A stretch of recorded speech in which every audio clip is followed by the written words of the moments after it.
मेरा नाम संध्या कुमारी है। मैं 19 साल की कुमारी लड़की हूँ। मैं उत्तर प्रदेश की रहने वाली हूँ। आज जो मेरे साथ घटना हुई है, मैं आप लोगों को एक कहानी के जरिए से बताने वाली हूँ। एक दिन मेरे मम्मी पापा किसी काम से दिल्ली गए थे, तो मैं और मेरा बड़ा भाई जिसकी शादी हो चुकी है और भाभी भी बाहर गई थी। तुम्हें और मेरा भाई दोनों ही घर पर थे। मेरी उसी रात को मेरे दोस्त का बर्थडे था, तो मैंने अपने बड़े भाई से कहा कि तुम भी साथ चलो, और वो भी आसानी से मान गया। तो हम दोनों उस रात को अपने दोस्त के घर के लिए निकल पड़े थे ताकि हम वहां खूब मस्ती कर सके। घर से हम लोग 5 से 8 बजे निकले थे। कार में मैं और मेरा भाई दोनों ही जा रहे थे। मेरे भाई की नज़र मेरे पर पहले से ही थी। मेरे संतों और शरीर को निहारता रहता था।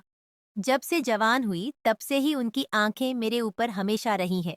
मेरी भाभी काफी हॉट है, पर इसको कोई फर्क नहीं पड़ता। मेरी भाभी भी किसी दूसरे लड़के के चक्कर में रहती है, उसके साथ घूमती रहती है। तो जब घर में एक कैरेक्टर लेस हो, तो फिर कोई क्या कर रहा है, अच्छा कर रहा है या गंदा कर रहा है, किसी को कोई कुछ समझ नहीं आता, ना फर्क पड़ता है।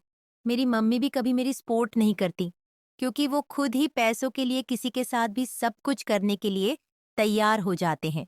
जब घर में सब लोग कैरेक्टर लेस हो तो एक इंसान सही नहीं रह सकता।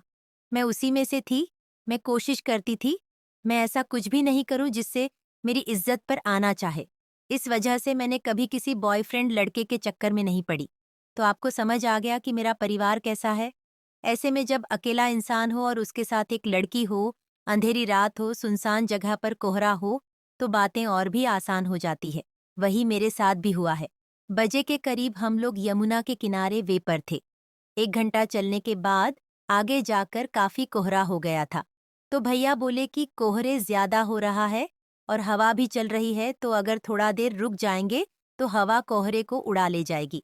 इस वजह से उन्होंने अपनी कार को रोड के साइड में लग दिया। साइड में हम दोनों ही कार में थे।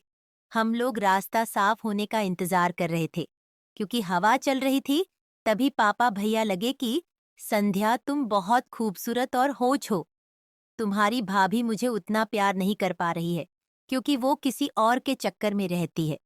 वो बात तुम्हें भी पता है। ऐसा लगता है मैं अकेला हो गया हूँ, मेरा कोई साथ नहीं देता।